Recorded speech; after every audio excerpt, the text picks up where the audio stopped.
we are going to have a great conversation today about buying and selling businesses, but maybe not in the way that you have heard about online. We're going to be talking about his unique way to do it, the first steps that you can take if you like this method. If you're looking for a new way to make money online, you have found the right podcast. We're going to be talking about a really solid strategy going into 2025. First time I've said 2025, but that is something new. Like, it's not drop shipping, it's not webinars, it's not all these other things that you may have heard. So let's give them our full attention here and see if this is maybe the next thing that's going to make you I guess rich, or just this next stream of income for you. So Matt, how are you doing today, man? Very well, thanks, Derek. Awesome intro there. Yeah, I'm really looking forward to explaining or sharing what we've done over the last, 30 years now.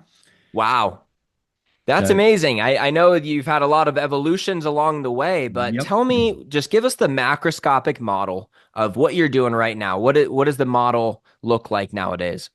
Yeah, so my wife and I, we developed a way of buying and selling online businesses. So we've generated our wealth in quite I guess, a unique way, and that is primarily through buying and selling businesses. We've been doing that for 30 years.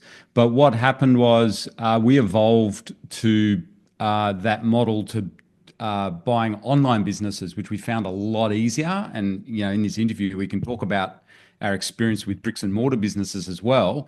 But we've developed a system where we're not talking e-commerce sites or anything like that, like you said. It is just straight out information sites. There's lots of different opportunities out there. And for us, it created the ultimate freedom business, which we always wanted when we met each other. And also, it gave us very high cash flows compared to traditional bricks and mortar businesses. So we found it very effective. And for us, to the point where we don't really do real estate or anything like that. We've generated our wealth wholly and solely through businesses, buying and selling businesses. So when you buy a business, how long do you hold on to it before you sell it typically? Good question. Well, like Warren Buffett, we like to try and hold us for as long as we can because we love the cash flows. The reality is you do tend to trade businesses, though they have a lifespan. With bricks and mortar businesses, to get successful with them, you're looking at 10 years plus generally in our experience. And we've bought and sold, Hmm. also being involved in mergers and acquisitions. We've seen thousands of business deals. We work with a lot of entrepreneurs, and we've never really seen bricks and mortar businesses go a lot quicker than 10 years. With online businesses, you can get successful with those, like very successful with those within a couple of years. It's not a get rich quick thing. So in terms of, how long do we hold them? Anywhere from 2 years to 10 years for online businesses. So we've got little websites that we still own to this day. They're quite passive. They just doesn't sound exciting, but for 10 years they've kicked out $1,000 to $5,000 a month income.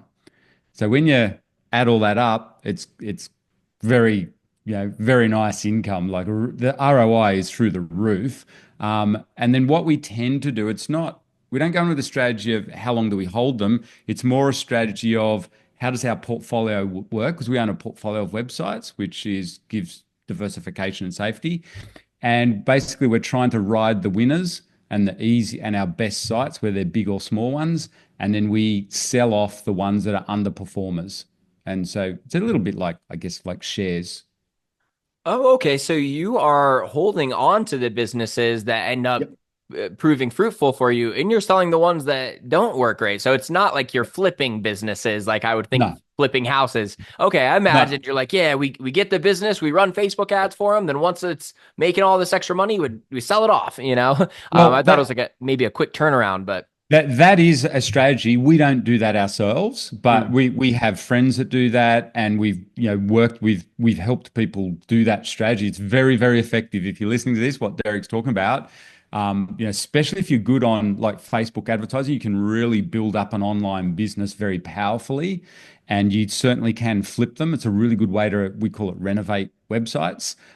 It's just not, listen, my personal strategy. We're a little bit older than you, Derek. So, we're in our 50s, and We like to buy and hold. So for the cash flows, a little bit like Warren Buffett. And what we've learned over the years, the long-term compounding effect of holding a business is where you generate serious wealth. So flipping's good, I guess, for cash flow and building up your bank when you're a young entrepreneur. And we've helped lots of young entrepreneurs do that. And you can do that very effectively. But for us, it's a long-term buy and hold. I can share one example of a young guy one of the world's top brokers shared this story. He did what we do, but at an accelerated pace, like you're saying, flipping. And so he started out with a $7,000 website buy. He did just 4 flips, and he got that to $9 million. So he did a flip each year. So he built it up, double it, sold it for 20 grand, rolled the money into a $20,000 website, built that up to around 200,000, built that up into like $1 million website deal, and then sold that. So that is one strategy. That's an aggressive strategy. Like, you got to be full on, and really know what you're doing. But he was hugely successful with that particular strategy. But we prefer the old fashioned, buy a good asset, or run. What we're looking for is a rundown asset, a website that someone's neglected, ideally like what we call a passion site. We renovate it, and then we just kind of sit on it. It's a little bit like real estate. It's kind of semi-passive. We then just sit on it for many years for the cash flow. So when you want to buy a new business, are you going to a website where people list that their business is for sale typically, or do you Yep. sometimes are you always looking and you might just go right to the owner and make That's him an offer even if he hasn't been considering it? That's our preferred way. So that's how we got started. So that's how we did it with bricks and mortar businesses. We used to go out into industrial areas here in Australia and talk to business owners with factories and stuff, and say, "Hey, look, we're cash buyers, or we've got like buyers behind us here, and would you be open to selling?" And so when we got online, we just did exactly the same thing, because when we started online doing this, there were no website brokers. And so we just literally send out emails. We have certain niches that we like to go into, and we just keep an eye on websites in those niches. And if we see websites that are neglected, then we send them an email and say, "Hey, notice you haven't done anything with your website. We're a cash buyer. Would you be interested in selling?" But the other part, got to admit, these days there are a lot more website brokers out there. They're awesome. They're really, really great places. You can still find bargain websites on the brokers. There's 20 odd leading brokers in the world now, and places like Flipper, Empire Flippers, Quiet Light, FE International, website closers. They're probably the top big five. At any one time, they've got hundreds of websites for sale on there that you can sort through. So it's a kind of 50-50. Our preference is the good old way that we started online, which is private approach.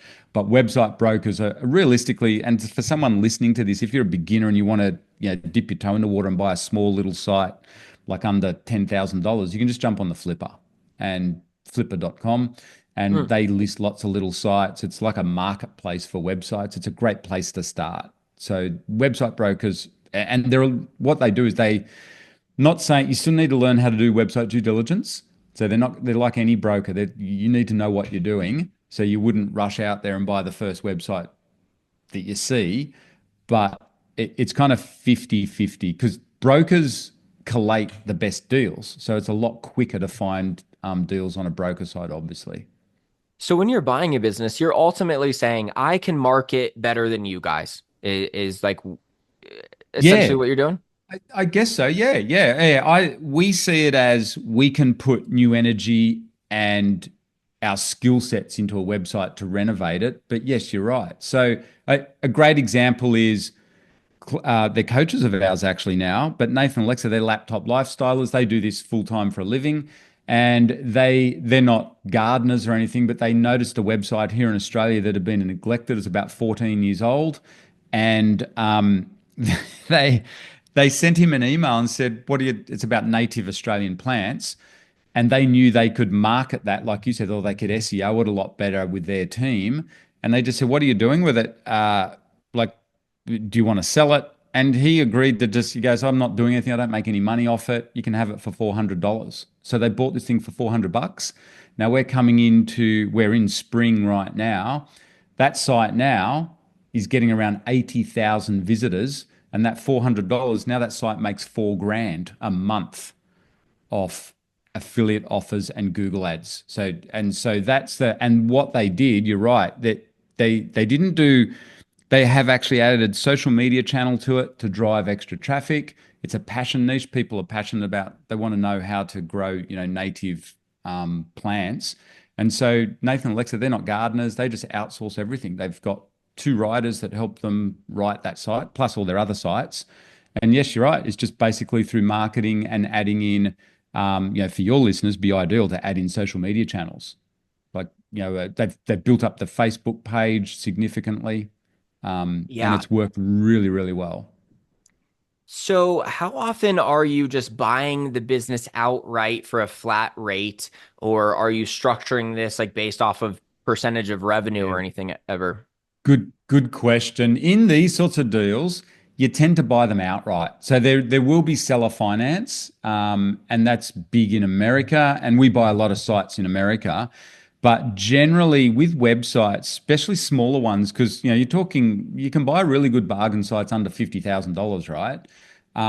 Normally, that's just cash up front. And that's how you negotiate the best deal, particularly if you're doing a private buy, like if you're privately approaching someone. The earnout thing you do on bigger deals, and you'd normally structure that through a broker. But ultimately, you're trying to buy, you want to own the asset yourself. So we've had sellers say, "Oh, we want to do it as an earnout," and we go, "No, we'll offer you good money up front. We want the whole website. We want control because I don't want someone else, if someone hasn't really run the website very well for many years, and we know we Yeah. can fix it up straight away, I don't want them involved in any way, shape, or form in that. And they don't need to really, my mentors taught me, when you buy a business, if I put the effort into it and grow it, that's my profits. I'm not sharing that with a previous owner. You to get them out of there. Yeah, I think it just sounds enticing to maybe like have to have less cash up front, but I can see how you wouldn't want to do that. Yeah. Um, Yeah, it depends on the deal. We will buy, often what we do is we don't leave if we do an earn out, it's you just make it really simple. It's like, hey, I'll pay you, half now, and then I might pay you $10,000 a month for the next 6 months. mm, And you can structure it like that as well. That's the other way. Because, see, sometimes too, the good websites, you want to get them off the market. There's going to be multiple bidders. People know how valuable these assets are. Like, they're incredibly valuable, Derek. These simple sites that you would never imagine literally can make millions of dollars. And, we've got a client with a pet website that does exactly that. And to get that off the market, he had to go in and make the deal within a week. He bought it for $1 million. It makes $300,000 net a year, and it's just about pets. Now he had to structure that deal, but what he did, he brought on investors to buy that, and then very quickly, within the next 6 months, he doubled the profit to 600,000. Now the broker said to him, and I believe the broker's correct. He goes, mate, there's like another 5 buyers on this website. If you don't do the deal this week, you're not going to get it, because it was a really, really solid asset. So it depends on how many, like anything, it's like with real estate or anything like that. If it's a really good asset, it doesn't always work to do the earnout type idea. It depends on the market too. If we hit a recession, you're laughing. If you know if what you're doing here in a recession, all assets become very negotiable then, yeah. and that's when seller finance will absolutely rock. It'll work really well. Would you ever recommend as someone's first business venture to be buying a business, or should they have owned their own and started their own business first? Oh, no, buy one. It's so much quicker. Mm, And seriously, if you're listening to this and you're thinking it's a really good question of Derek, this is something I'm very passionate about.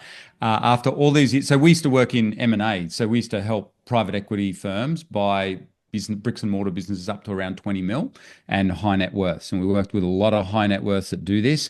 And I can absolutely tell you, I've seen so and valued, personally done due diligence and valued so many businesses over 30 years. It's just not funny. I've never seen anything like it with online businesses for the ease of learning how to get into a business. So if you're thinking of getting into a business, I would, I'm not giving financial advice, but just sharing personal experience far out.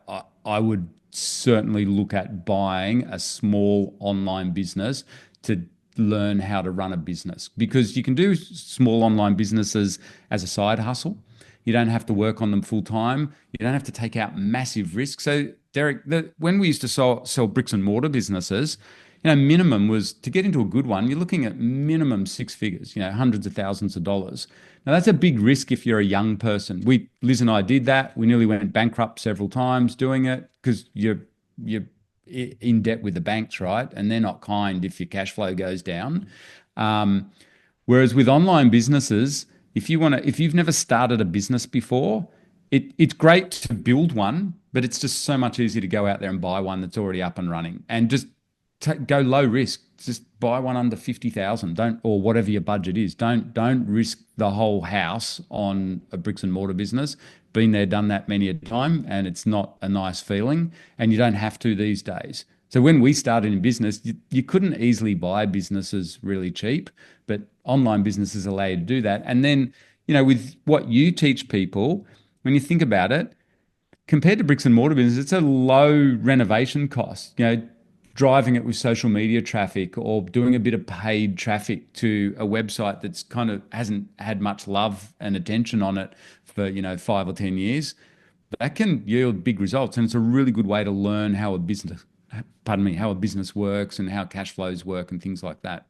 So how much risk management do you have someone do if this is their first business ever? They're going to buy one, Yep. and let's say they've got 50 grand that they can spend, Yep. and like, are you telling them, or maybe they don't have 50 grand? Would you recommend someone get a loan to buy a business, or No. no, don't go that far? No. You got to have the cash and then do it in a market that you're a customer of. No, not at all. No, Okay. you don't need to be in so like Nathan Alexa most of our clients, ourselves included, we own websites in niches we know nothing about. We own a website about pigeon racing. And even though we did zoology at uni, I know nothing about pigeons, right? So it's A not the lot of money niche in that pigeon matters. racing. Yeah, there is. It turns out when we bought it, yeah, Liz bought that one. And I said, why are you buying a site about pigeon racing? You're never going to make money out of pigeon racing. And, Mike Tyson is right into pigeon racing. I Oh, never knew wow. that. It is huge. And particularly through America and Southeast Asia. We had no idea. And that site to this day, we've owned it for many years, still makes at least $1,000 a month just on autopilot. It's just Cool. bizarre. So, and that site cost us 7 grand to give you an idea. So coming back to your question, for any beginners listening here, what we don't, not allowed to give financial advice or the usual disclaimers, whatever, but seriously, in this day and age, you don't have to rush out there and spend 50 grand on a business. You can go on the flipper and see the main risk is it's not even financial, Derek, it's knowledge risk. Most people hear us talk about how cool this is and the amazing cash flows, but they've never bought a business or they don't know how to grow a website or build a website or fix up a website. And so that's your main thing you need to learn. So the easiest way to learn is just buy a small little site under $1,000. Don't expect to make big money off it or anything like that. It's just a learning site. And you learn all the digital skills on how to renovate it and how to fix up. What are the levers that we pull to fix up these websites? So, in terms of risk management, if you're brand new to this, our golden rule in our community, so we have a community of website buyers, your first site is under $1,000 or under $5,000, depending on your budget. So if you got a bit more, even if you're looking at buying a 6 or 7 figure size business, if you've never done online stuff, we say it's still just be patient. Buy a site under $5,000 because you can smash it and break it. It's not going to take you out. 5 grand. If you can't afford 5 grand, you probably shouldn't be doing it anyway. So I think that's a smart way to get started, and it's an easy way to learn, and it's just the cost of education. So then you learn how it works, and then what most of our clients do is they step it up. They start either bargain hunting or they start buying slightly bigger and bigger sites. So they might buy a $10,000 website, then a $20,000 one. So first off, you look at the cost that that person can afford at the time when Yep. you're filtering different businesses that you're looking at. And then what's the next thing that you look at? The revenue from last month, like the revenue that it's done over its lifetime. Like what's the Yep. next metric that really points in the right direction? Two super important things with factors that we live and breathe by, and that is revenues or its actual profit. We're looking for the net profit, monthly profit, and we're looking for the trend over the last 6 months, and then the traffic. Super, super important, particularly in this day and age with all the changes in Google and everything that's happening. And so it's always the traffic. So yeah, if the traffic's declining, you wouldn't buy it as a beginner. That's a good opportunity to turn around, perhaps if you're more advanced.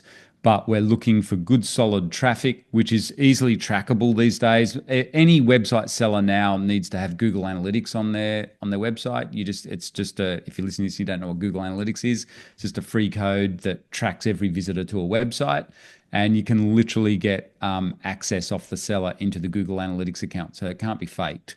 And so you can, and when you know what you're looking at in the Google Analytics account, you can analyze the traffic really nicely. And then, yeah, they're the two main metrics that we work off. And understanding the profit, how much money is it making? Are the profits declining or going up? And if they're declining, it's not necessarily a bad thing, because so often people just neglect their smaller little website. So a lot of website sellers will own a portfolio of sites, and they just leave old ones and they just slowly decline. They can be really good buys if you know what you're doing.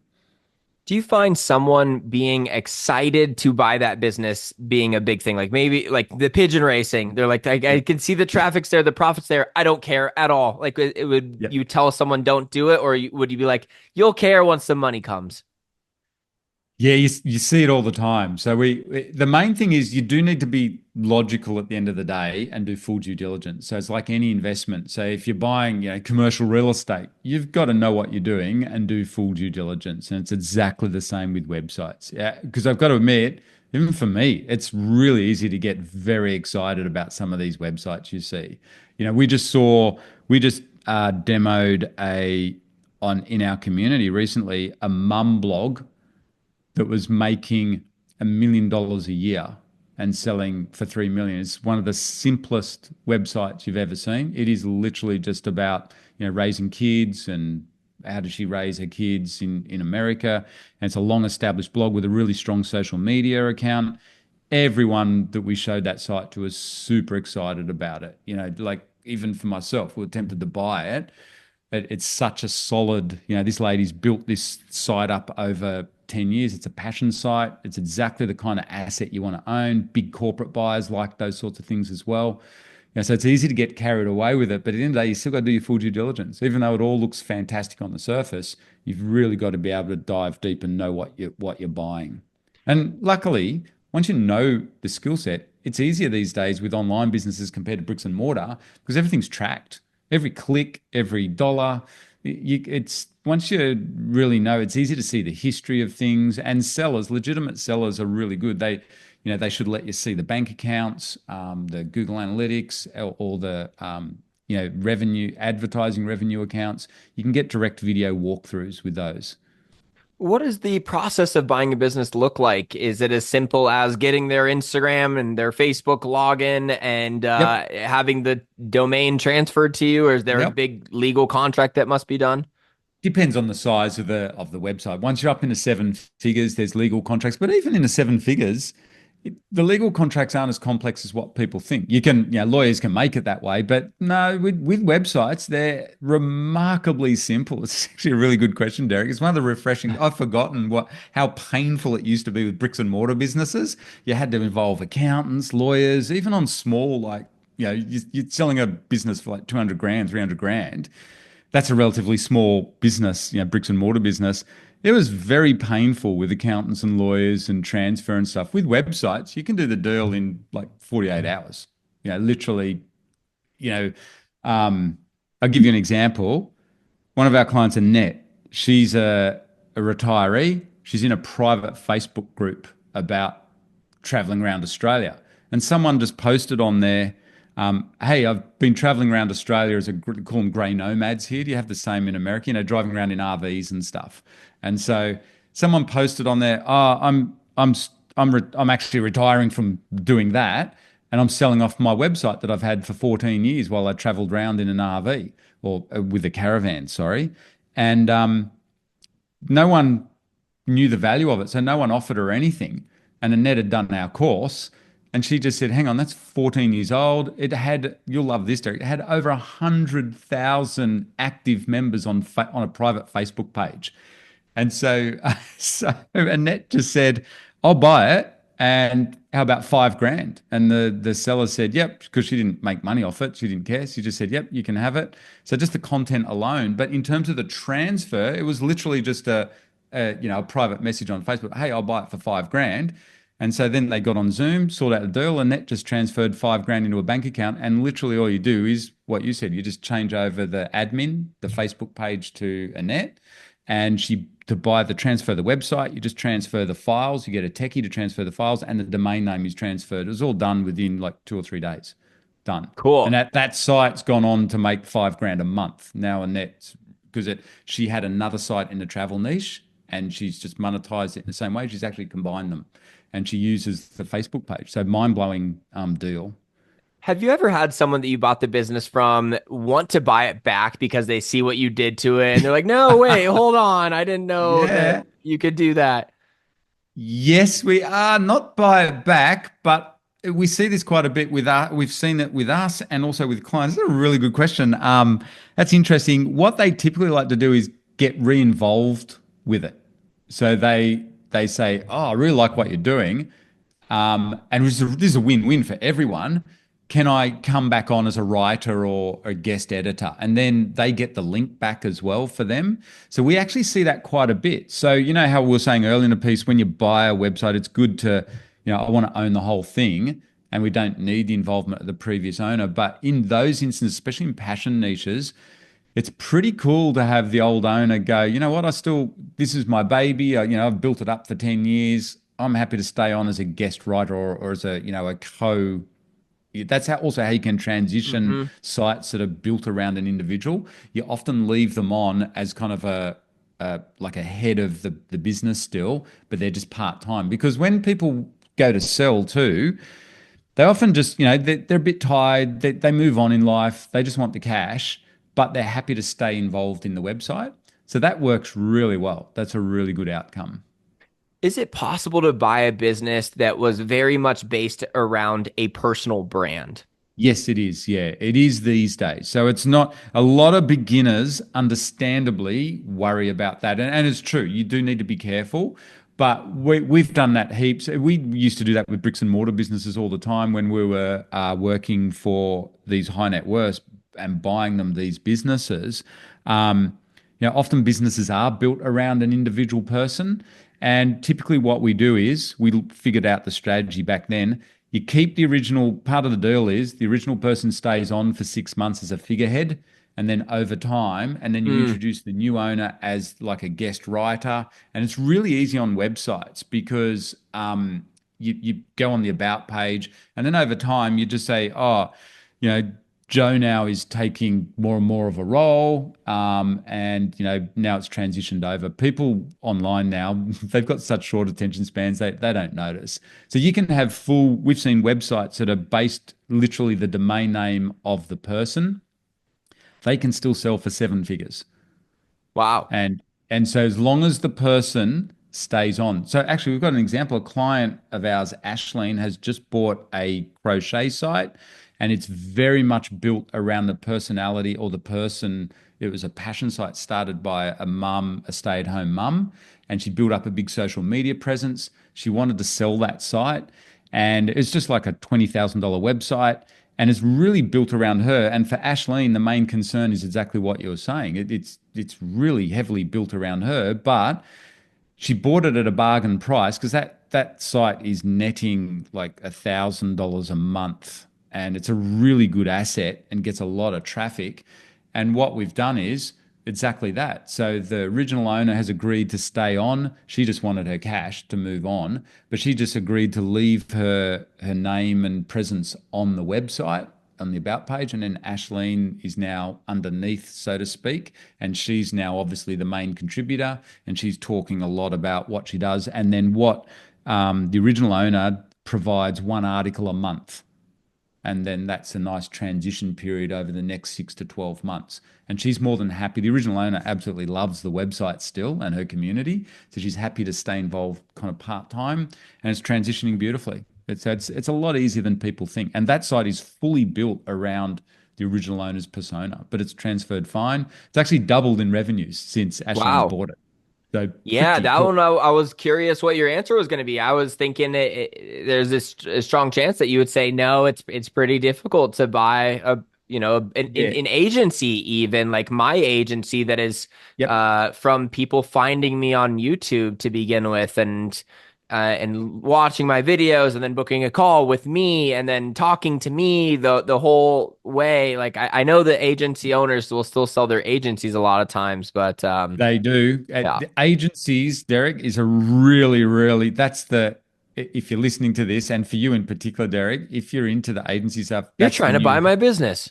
well, that's the new hot market, Derek. That's what it's interesting. We know all the top brokers in the world. This is we live and breathe this stuff, right?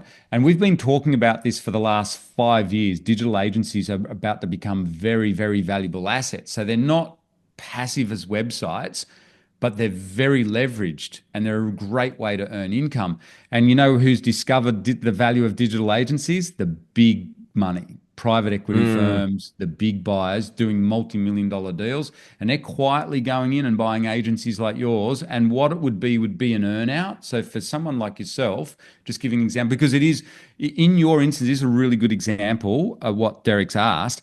Yours is a particularly, you know, it's a business that is very much based around you because you're on YouTube and stuff. But if a big buyer were to come into it, they'd just work out a strategy where, as long as it's not, you wouldn't sell it and walk away the next day. Yours would be a 12-month exit, I would imagine. That's typically how it would work. And they would say, okay, we want you to stay on. And what you want to think about, those of you that have businesses, I've seen this is like the ultimate win-win exit, right? So we've done heaps of deals like this with bricks and mortar, and we see it online all the time. Um, Big buyers come in, say with you, and they say, look, we know you want to, say you wanted to exit for, a life-changing amount. They go, we know that, but here's a better deal. We'll give you half up front, so you get the cash, take some cash off the table now. You stay on and run the business for the next 1, 2, and 3 years, and we'll give you a profit bonus every single year if you do that. And it's up to you. Plus, there's an earnout, and you share in the upside. You still retain some equity. So you might retain, say, 20% equity or something like that. And far out, you can make, if you're a young entrepreneur, that's where you can make millions and millions of dollars, because these private equity firms have unlimited funds. I kid you not. You would be shocked at how many conversations when you're talking to these private equity funds, they say, "Oh, Matt, we got 50 million to blow, or 100 million, or whatever." It's mind-blowing amounts of money. And so you imagine that being pumped into your digital agency that's already successful. It could skyrocket. So that's another way to generate wealth in business. That's next level stuff. You bring on big investors, and everyone wins. It works really well. I mean, that's a whole nother podcast. I love that sort of stuff. That's our thing. But Last that's going question. next level. Last question that I got for you is, if someone gets like this $50 million buyout, Yep. entrepreneurs love entrepreneurship as their hobby. They're not like, Yep. finally, I can retire. Like, No, they don't what retire. happens usually? They're like 50 million, finally, I can like Yep. invest in this new thing. Like, how often have you seen, and then they lived happily ever after and lived on the beach, or like, do they always like make some new business after?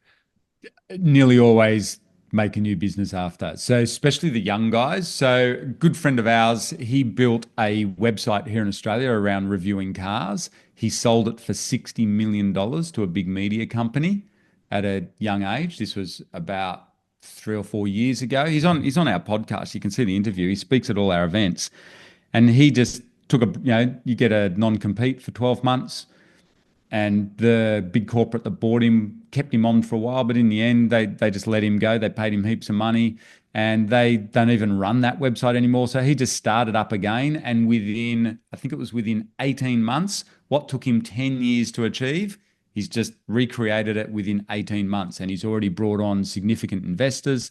That's already valued at over, now it's well over $60 million within what, 2 years. So he couldn't, he said to us and to our, he talks openly about, he said, there's no way I'm going to sit around and retire, especially at his age. And he's got the skills now to just recreate it. So when people do these big exits, what happens is, particularly if they're younger, like under 50, they know they've got the skill set. So they might take time out for a year or two, but they nearly always, in my experience, go back out and restart it, or they invest into other businesses. They always get going.